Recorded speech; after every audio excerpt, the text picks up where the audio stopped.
Now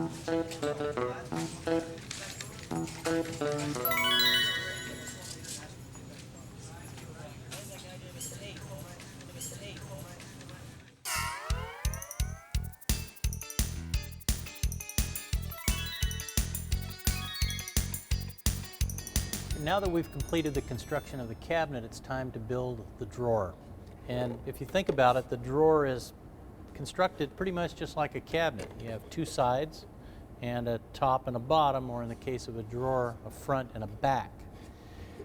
I'm going to run through the steps of constructing the drawer, starting with measurements. We're going to be measuring all of our cabinet parts based on the manufacturer's specifications.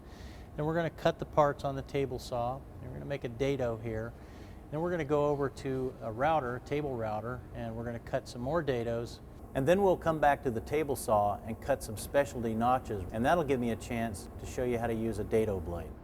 And we have a special little jig here that Bloom Hardware gives us to drill this hole in the back of the drawer. So let's get started. All right, so now it's time to cut our drawer parts. We have a front and a back. We have two sides and a bottom. We don't just start cutting them randomly. We refer to, in this case, the Bloom catalog for the tandem drawer guides, which are what we're using. We're using the 562F guide.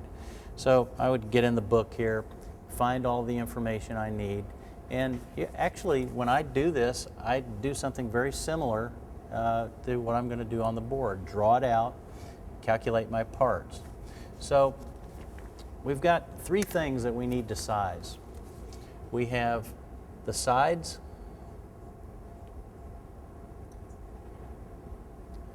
we have the front and back, and I'll just abbreviate that as F and B, and we have the bottom.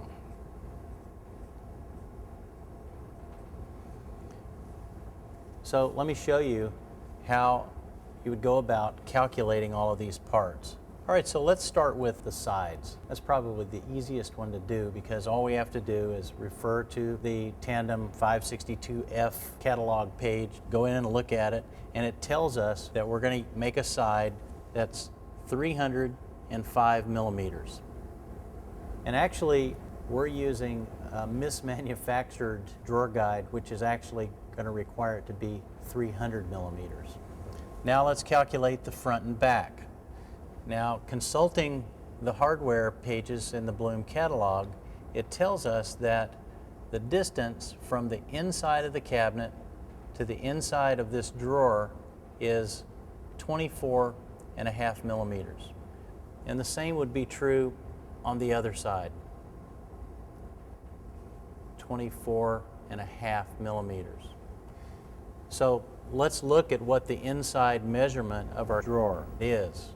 We built the cabinet at 348 millimeters. Our sides are each 19 millimeters, so combined that would be 38. And if we take 38 millimeters off of 348, we're at 310 on the inside of the cabinet. All right, so the inside of our cabinet is 310 millimeters. The Bloom catalog tells us that the inside of the drawer will be 24.5 millimeters on each side, so that's 49. So I'm just going to subtract 49 millimeters off of our inside of our cabinet, and I'll get 261 millimeters. So the interior measurement of the drawer is going to be 261 millimeters.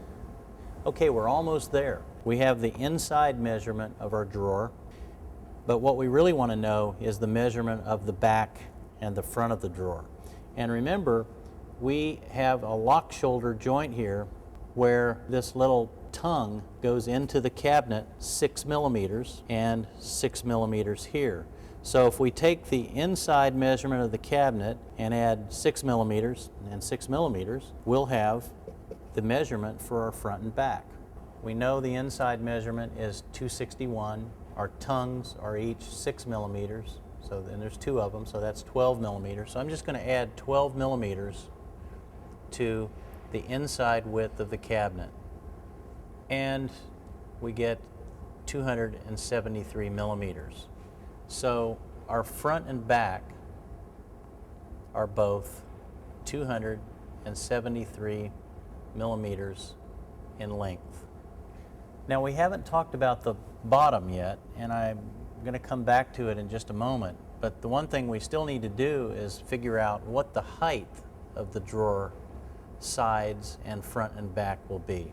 And once again, you have to refer to the Bloom catalog, which tells us this. It says that the distance from your drawer hardware that's mounted to the cabinet is 14 millimeters. That's just a fixed distance.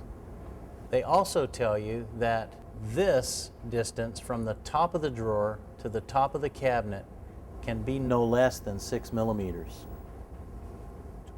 All right, so all I have to do is measure the distance from my hardware to the bottom of the cabinet. And you just go over to your cabinet and measure that out in millimeters, and it should be 145 millimeters. So I'll write 145 here. And then to size the drawer, you're going to subtract 14 millimeters because that's the fixed height of the bottom of the drawer from the bottom of the hardware, and 6 millimeters off of the bottom of the top of the cabinet. And actually, when I did this, I did just a little bit more. But if we take these two and add them together, we have 20 millimeters. So what the catalog is telling you is that whatever this height is, the drawer can be no more than 20 millimeters less than that distance. I'm going to make mine just 5 millimeters smaller. So I'm going to take 145 millimeters, subtract the 14 and 6, which is 20, and I'm going to add another 5 millimeters to it. So I'm subtracting 25 millimeters. So my drawer height will be 120 millimeters. So I'll write that over here, 120 millimeters and 120 millimeters. So for the bottom, its width will be exactly the same width as the front and back because it's in a 6 millimeter dado, just like the front and back is. So I'll just write 273 here.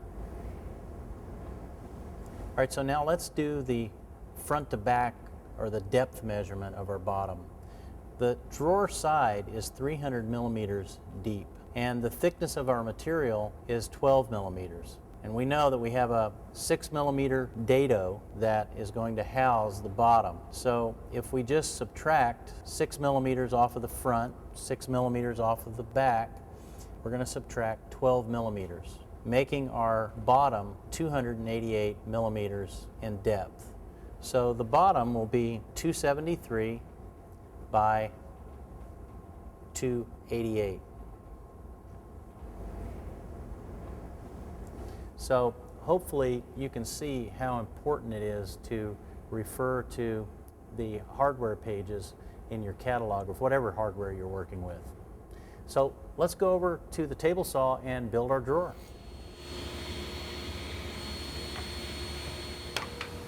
All right, now that we've calculated the sizes of our drawer parts, I'm going to cut them on the table saw.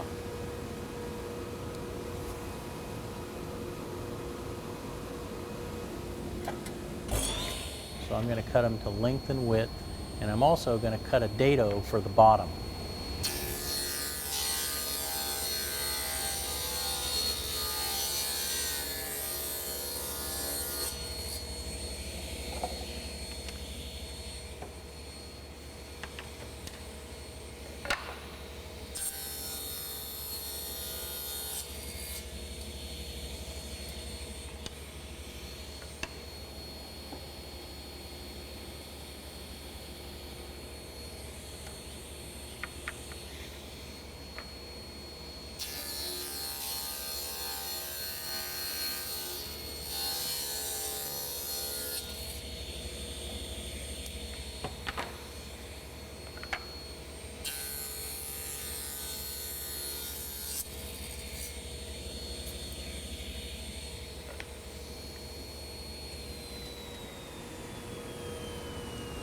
Now I'm going to set up for the dado cut.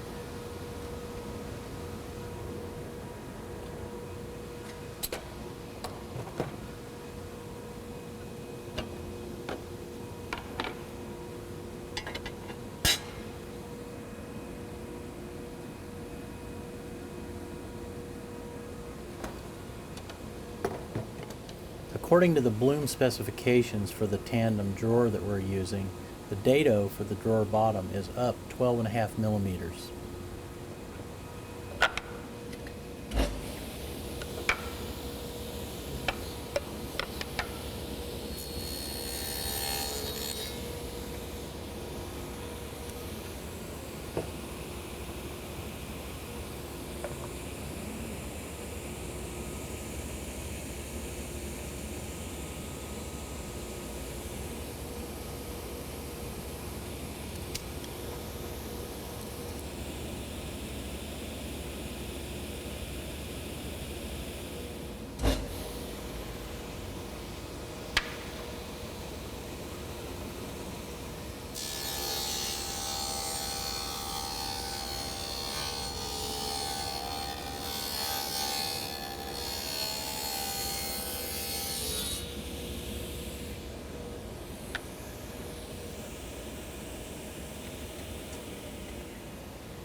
Good fit.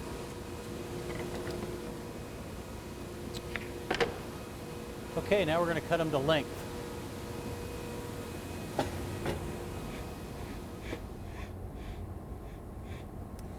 All right, now it's time to cut our drawer parts to length. And up to now we've used the fence and the blade and we haven't had any problems, but at this point with these narrow pieces, running them through the table saw up against the fence is kind of dicey because you don't have much material against the fence and it's very easy to have the piece move away from the fence and then you get kicked back. So I want to show you a couple of strategies for cross-cutting without using the fence. Probably the simplest way is with a miter gauge. Fits in the dado track on the table saw, and we can just take our material, put it against the back edge here, which should be perpendicular to the blade, and that's one thing you'll want to test before you actually run material through. And then turn the saw on and then you can cut. The one last thing I'll mention about the miter gauge is that it can be turned on an angle, and the angles are listed right here. It's just like a protractor, and so if you needed a 30-degree angle, you could set it, put your piece on, and run it through like so. So let me show you the jig that I like to use for cross-cutting, and that's the sled. And this is a shop-built piece of equipment. It has two tracks here, two pieces that go into our dados. That keeps it nice and square to the blade. One thing we have to do is remove the guard, get it out of our way. And then something else we should do is with this sled, we should remove this custom throat plate with the little fin on it. So I'll just put on the regular plate. And we're essentially ready to go.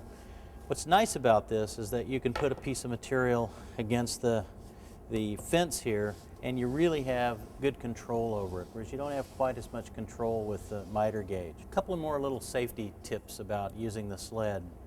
If I'm cutting pieces that are a little bit smaller than half of the sled, I can put a block on here at the whatever dimension I'm trying to get, clamp it on, and use that as a stop.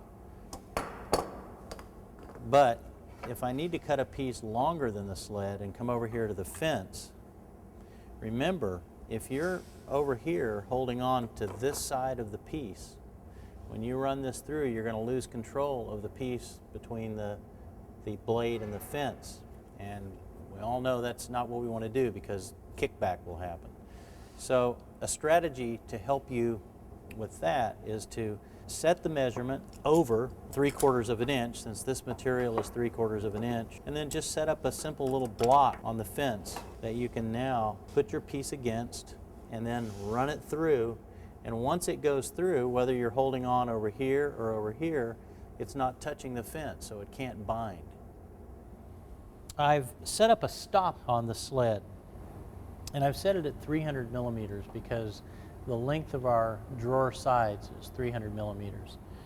And it's kind of a lengthy setup. You set it up, run a test piece, measure it, make sure it's 300. If it's not, then you're going to slide the block back and forth a little bit. And I think I have it set just right, but maybe we should test it and make sure that we're right on.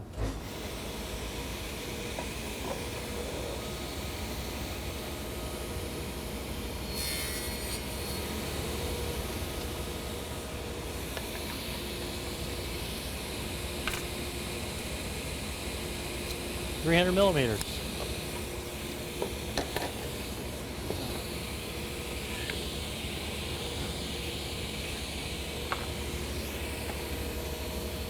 I always start by trimming the ends.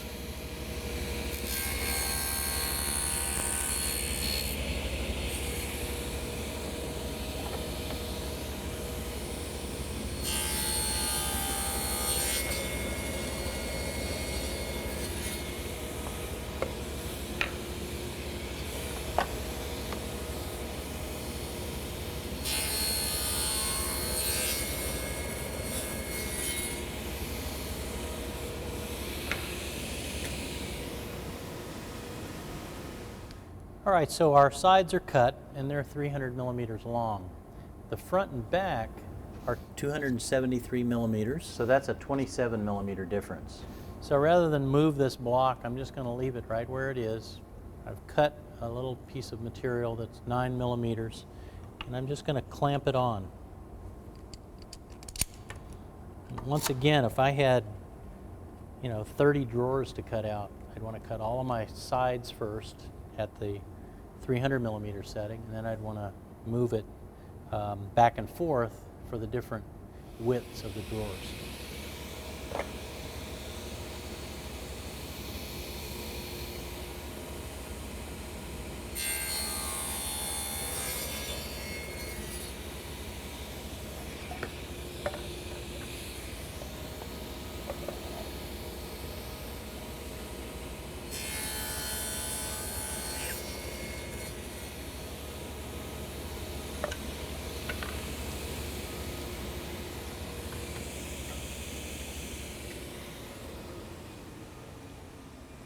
Okay, now all of our drawer parts are cut to size. We just need to cut a couple of extra dados, additional dados, using the table router. All right, now that we have our drawer parts machined on the table saw, we're going to do some extra machining to make the joints for our drawer. And There are lots of ways to put a drawer together. Probably the simplest way would be just a simple butt joint.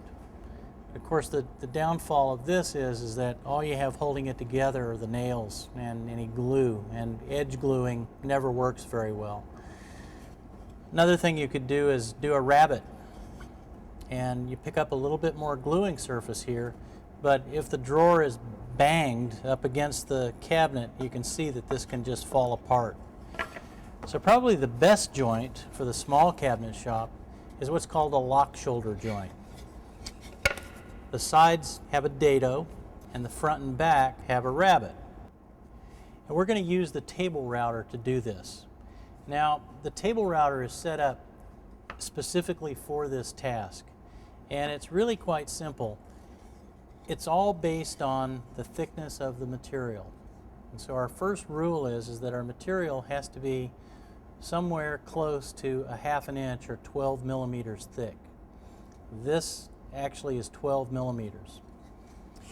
Our router bit, which is sticking out right here, sticking out horizontally, it's sticking out half of that thickness, or 6 millimeters. And it's 6 millimeters in diameter, and it's 6 millimeters off of the table. So what this does is it allows us to cut a 6 millimeter dado that is 6 millimeters away from the edge.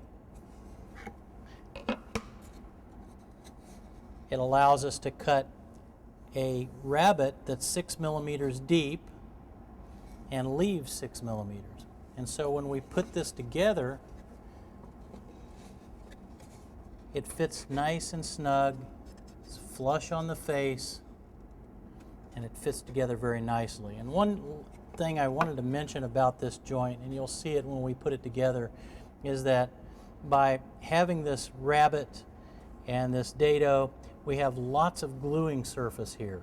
There's lots of area for us to get glue on here, and it makes a really strong joint.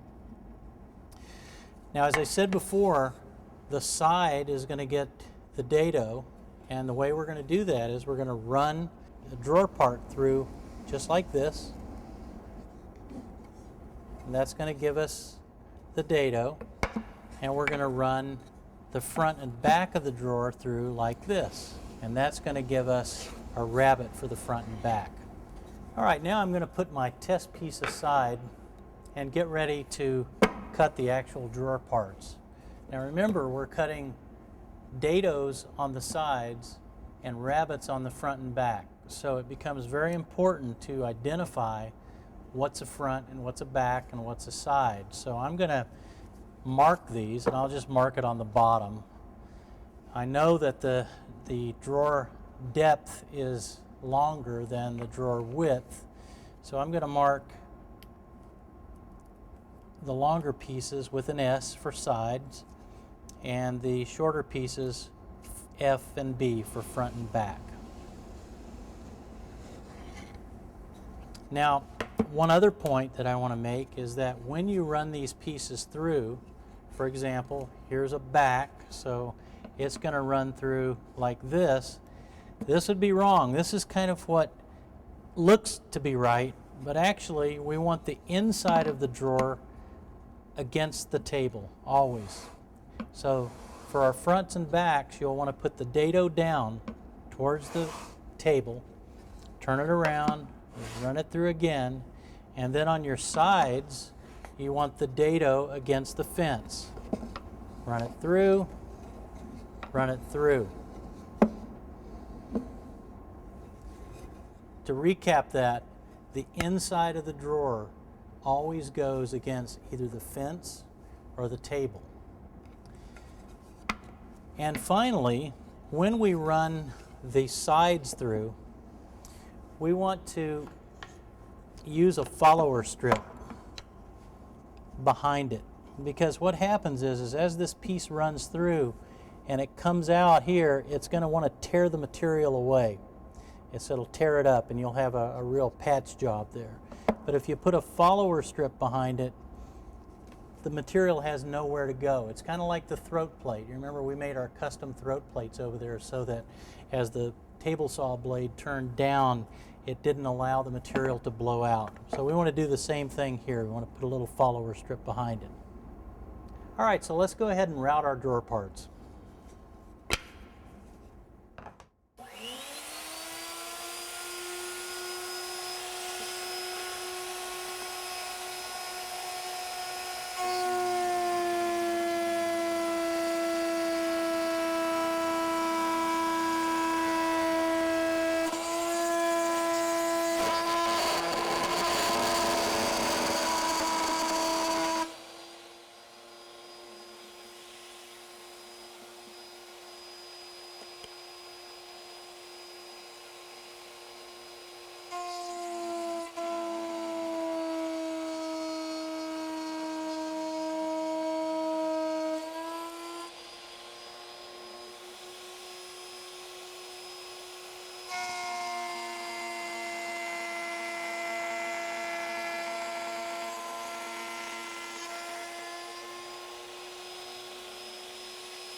Okay, now that the rabbets and dados are cut into our drawer sides and front and back, we're going to cut a bottom.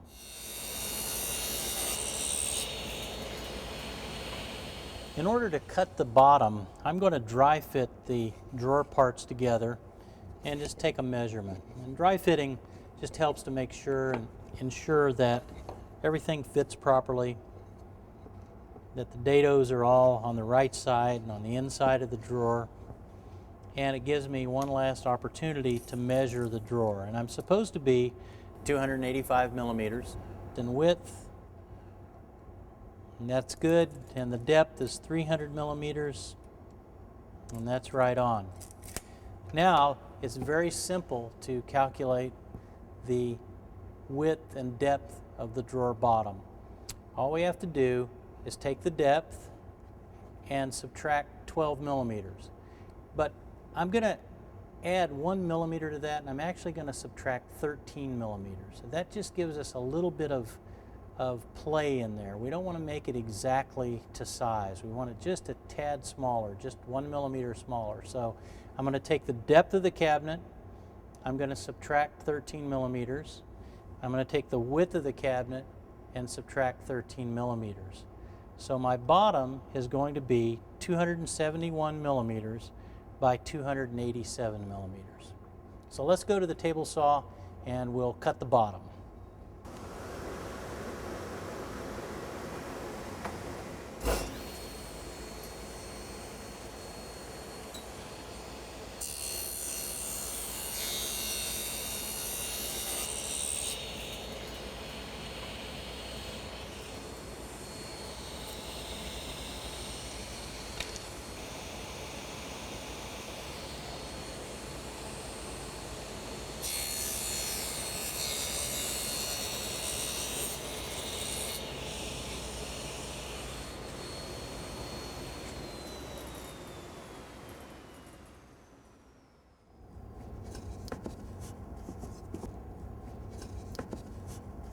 All right, now that my bottom's cut, I'm going to dry fit it one more time just to make sure that all of my calculations were done correctly.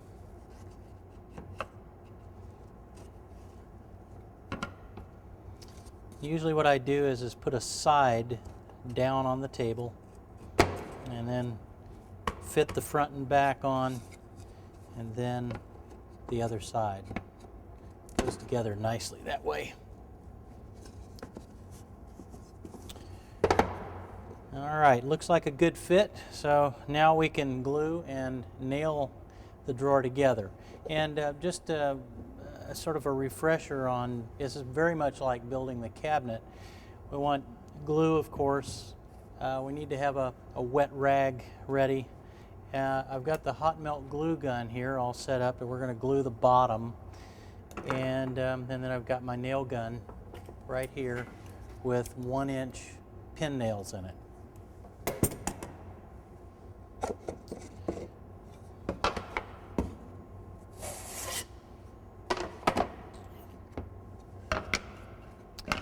why one thing that I want to say and one point I want to make is do not glue the bottom in. No glue in these bottom dados. The hot melt glue is going to hold them in.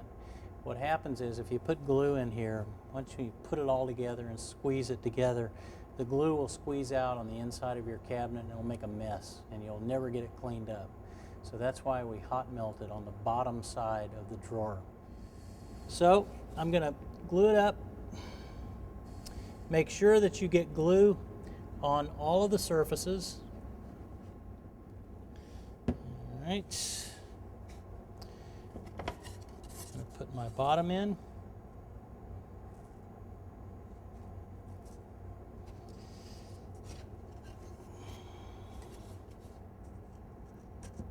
And aside.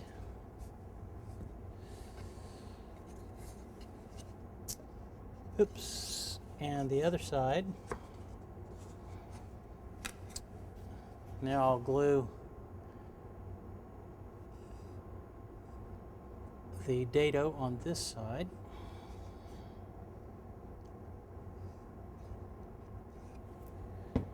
And put it all together.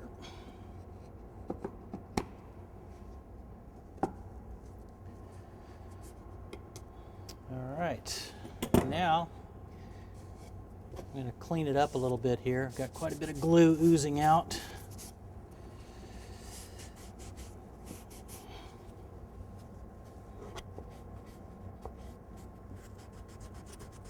It's really important to get this glue off before it dries.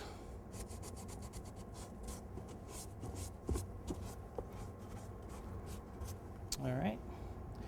Now the pin nailer. Now, don't nail like this because it's very difficult to align the nail properly because we want the nail to go in perpendicular to this face. So I think an easier way to do it is to align it this way. That way you can see a nice clean line right along there.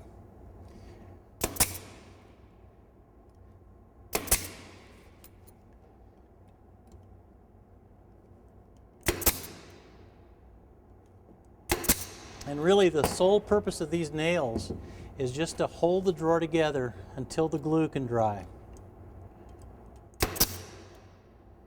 And there I did it, just what I told you not to do. I've been doing this for 20 years, so I get to do it every once in a while. There and there. And there's our drawer. Now all we have to do is to make sure that it's square. And this is something that's really an important step. One other thing I want to point out is that, particularly with larger drawers, oftentimes your material will have a little bit of warp to it. It'll be warped. And so you want to sight down it, or even take your square, a bigger square is even better on the larger drawers. And make sure that there's not a bow going out or going in like this. You can get rid of that with the hot melt once you determine where the problem is.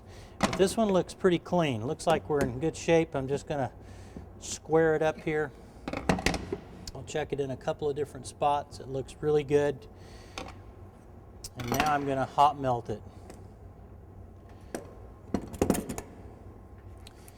One thing I do want to point out is we have a little device that goes on the front of the cabinet right here and right here, or excuse me, on the bottom of the drawer.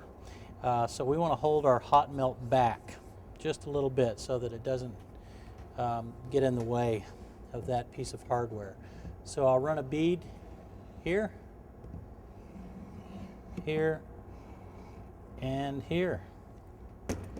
Now the hot melt glue will keep the drawer square until the glue in these joints dry. So we're almost ready to put the drawer hardware on, but this particular drawer guide requires that we cut a little notch in the back on each side of the back. And so we're going to use the dado blade to do that. So we have to go back over to the table saw.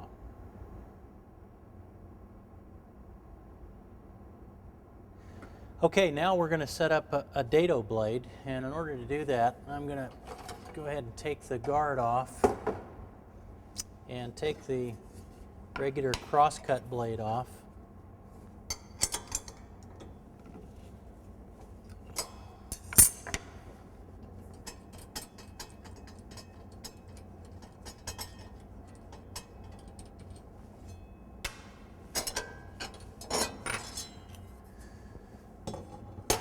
Now, let me show you what a dado blade looks like. This is called a stacked dado blade, and it has several cutters. It has an inside cutter. This one goes on first. And then, depending on how wide a dado you need, you're going to stack these cutters. And probably the most important thing to note when you do this is that you don't want to get the cutter up onto the edge of the other blade. It needs to fit in there nice and tight. In other words, don't get one tooth touching the other tooth. It needs to be right in between. Otherwise, it'll get out of alignment. We need a 1 5/16 or 33 millimeter dado.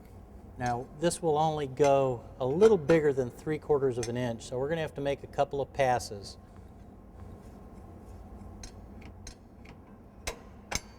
And I'm not going to worry about it being a particular width. I know it's going to be wide enough. And put the nut on now. And I need a special wrench for putting that nut on. And of course, it's right back here.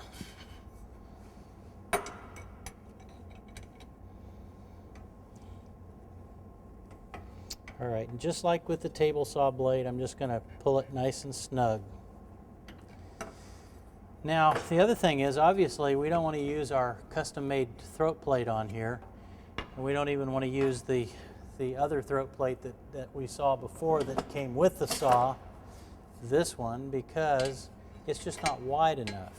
So, they make a special throat plate just for dado blades, and it's just a little bit wider than it needs to be. So what we're going to do is crank the blade up, and I'm going to run a couple of test cuts so that I make sure that the height is at 12 millimeters, which is the distance from the bottom of the bottom to this edge right here. So let me run a test cut.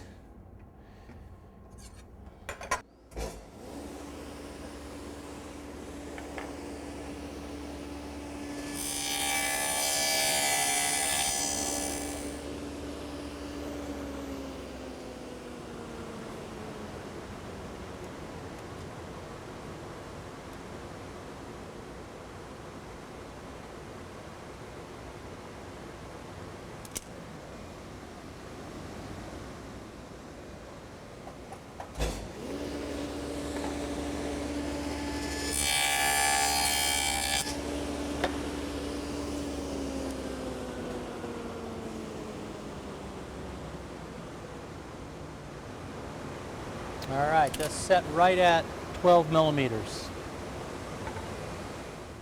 All right, so now we've set the depth of our cut at 12 millimeters, and now we just need to figure out where to set the fence. Now, the Bloom hardware manual tells us that this little notch needs to be 33 millimeters wide from the inside of the drawer. So I know that the drawer side is 12 millimeters, so I'm going to set the fence at 12 millimeters from the inside edge of the blade.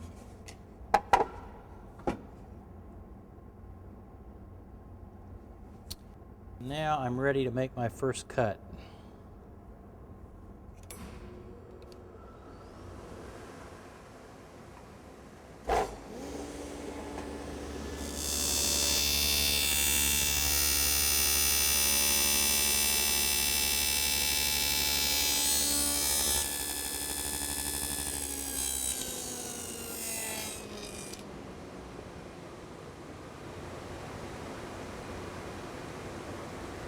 Now, I've made a mark at 33 millimeters, so I'm just going to move the fence over until the left edge of the blade lines up with my mark.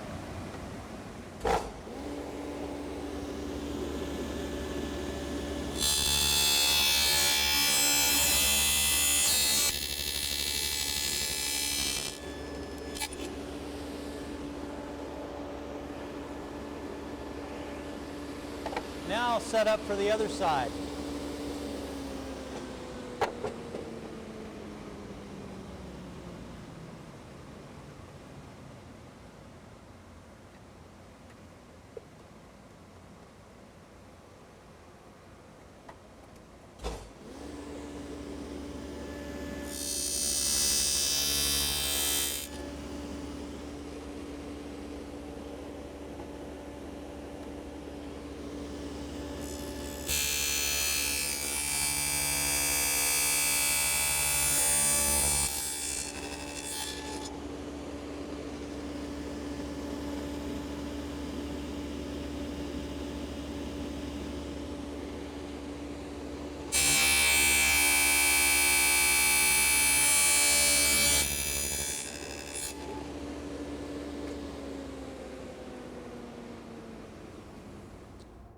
All right, now we have our notches cut, and it's time to put on our hardware.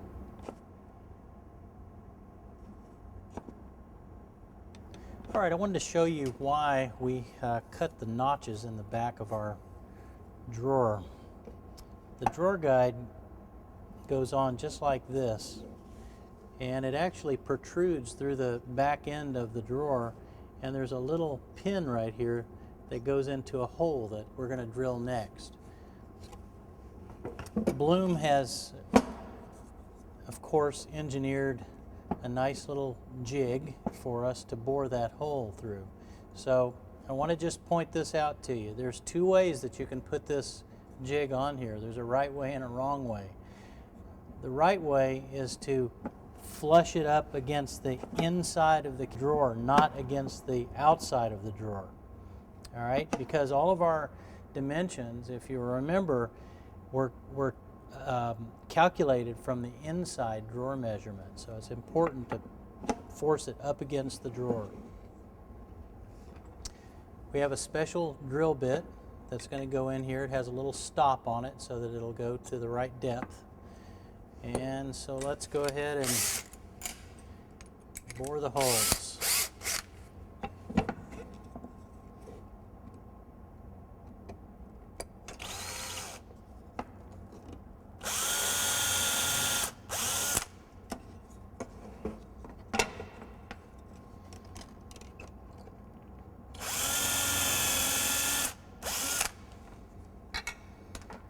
Right, and there it is. And you can see that that little pin fits in there just right. So now that that's done, we have one more thing to do, and that's to install these little receivers here. This is what actually locks the drawer guide, which this drawer guide is fastened to the cabinet. This is what fastens the drawer guide to the drawer. All right, now to get these locking devices mounted, we have to very precisely put the screws in. And Bloom gives us this same jig to use for that operation. Now, these screw holes have to be put in at an angle, and that's the way the jig is set up. So all you do is simply butt it up against the inside of the drawer.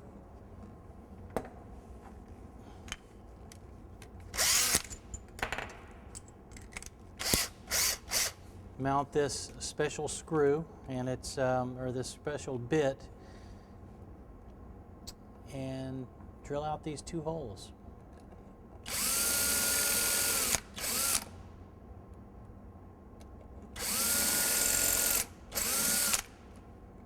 Then you just simply turn it around for the other side. Make sure you butt it up against the side and the front, and drill this side out.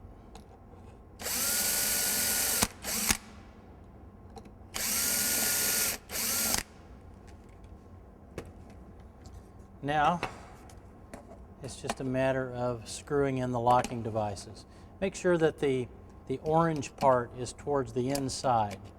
That's actually unlock, lock, just like that. Now I'm going to use these special number 6 1/2-inch screws. They're Phillips head and they have a round head on them. And I'm just going to screw them in.